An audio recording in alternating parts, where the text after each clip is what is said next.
I'm IT, aka Ike Taylor, aka Swag, aka One of a Kind, aka I don't shoot twos, I shoot threes on the 3-point conversion radio.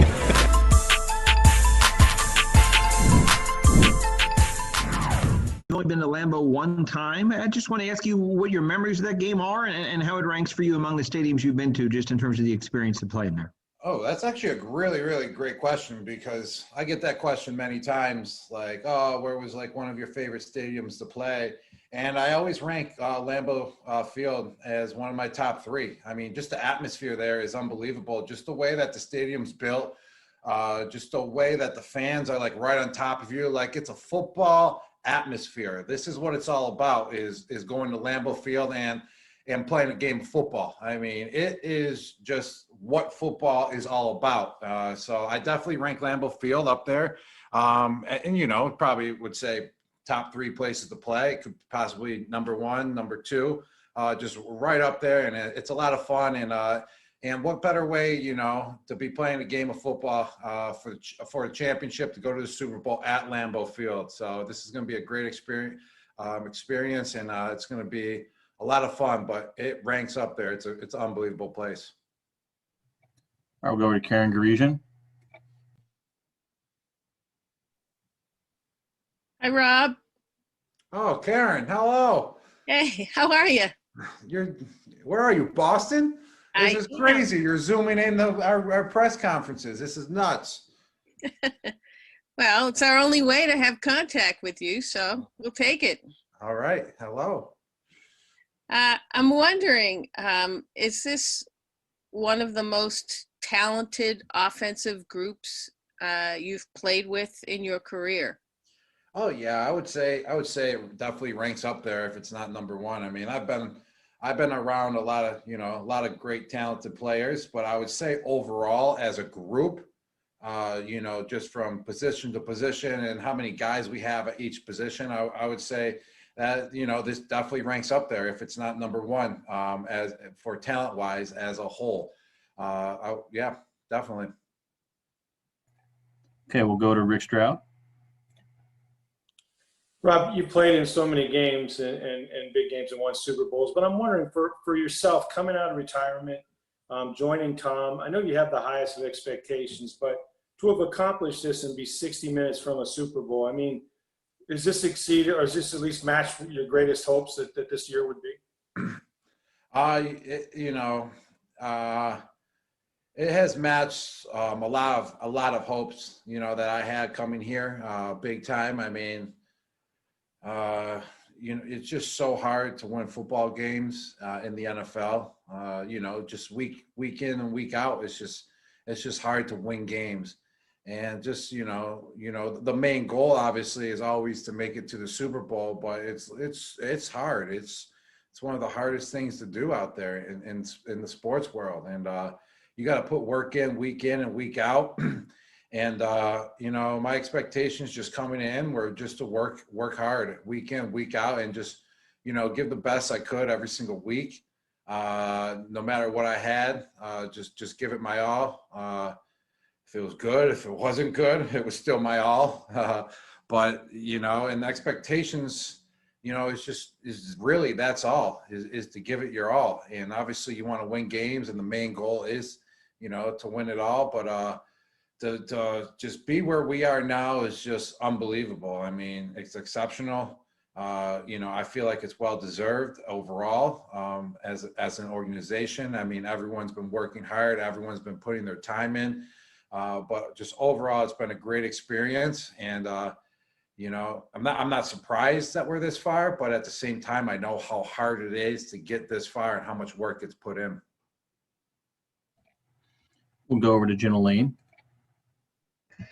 Hey Rob, in talking to a lot of players that have played in championship games, maybe it's different for you because you've gone on to the Super Bowl so many times, but a lot of times these guys, they tend to remember the championship games almost more than the Super Bowls just because of what it took to get there. So I'm just wondering, for you, of all the league championship games that you've played in, is there a memory or a moment that really sticks out for you? Yeah, they're all, sometimes some games can pop out more than others throughout playoffs and stuff. But I would say, besides the Super Bowl game, is going to the Chiefs 2 years ago and winning that game, the AFC Championship, to go to the Super Bowl. I mean, that game is very memorable, big time. And like you said, all the games are super tough, and some can be more memorable than others, no matter what, if it's divisional round, if it's for the championship. But it definitely can, sometimes have big meanings, just for one game only. All right, we'll go over to James Palmer. Rob, you're part of this with the offensive line of blocking and protecting Tom and keeping him clean, and you guys have done a pretty good job of that over the last several games. What your experience playing with Tom when he can be clean in the postseason? Obviously, give your opinion on that when you can protect him and what type of player he is when that can happen in the postseason. When you protect him and you give him the time, I mean, I think it gives him the ability to make the best decision for the team, basically. I feel like when he has time back there, he'll hold on to the ball for sure when he has time. But he'll never, when he's sitting back there, he's relaxed and he knows he's not getting pressured. I feel like it gives him the best opportunity to make the best decision on where the ball should go, on who should get the ball, on where the pass should be, on what, coverage to read and all that. So it's huge, to keep him clean. It's huge to give him time. And just overall, whenever I feel like just any team that gives their quarterback time, it just gives them the best chance to win. So we got to stay on that. We got to stay on top of our game in that aspect, and we got to keep giving him time so he can, get that ball out. We'll go over to Joey Knight. Rob, you told Willie McGinnis, I think it was on NFL Network recently, that you desire to play here again in 2021. We'd just like to hear from you. Do you desire to come back next season? Oh, yes, definitely. I mean, I don't see why not. I mean, obviously there's logistical things, but I mean, and I'm just on a 1-year deal, and I mean, my main focus obviously is, the season, going to Green Bay, but if I had that question now, I just don't see like why I wouldn't be coming back for the 2021 season. We'll go to Sarah Walsh.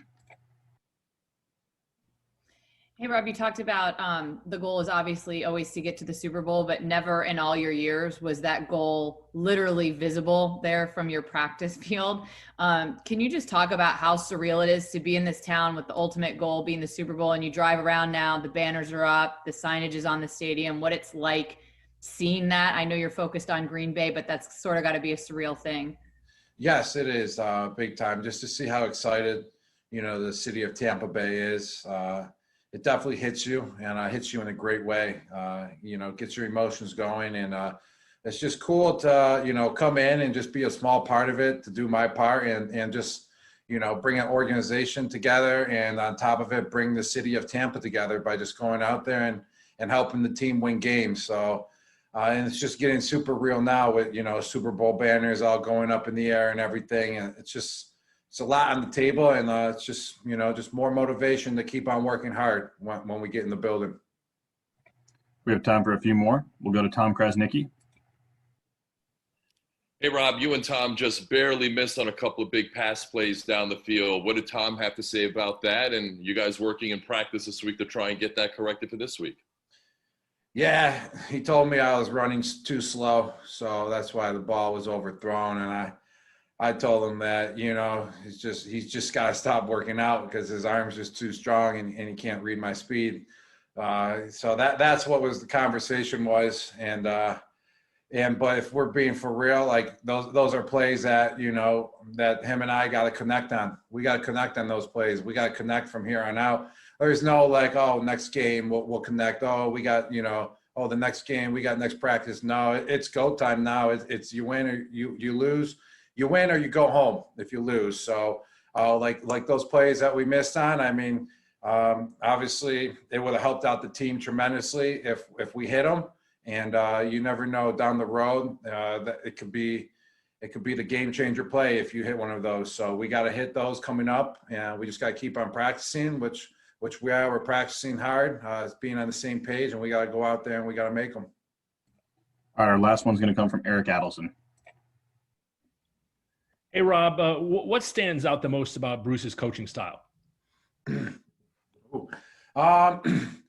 Just offensive knowledge that he has on the offensive side of the ball. Just the little details that, he presents and brings to us, and the knowledge of, where everyone should be, or the knowledge of that route, of just the specifics and the details of everything. Just when you thought you just knew what just when you thought you ran a great route or you read the coverage right, he always has a little bit more knowledge. Just the knowledge of his offensive side of the ball is just phenomenal. Okay, that's all for today. Thanks, Rob. All right. Thank you, guys.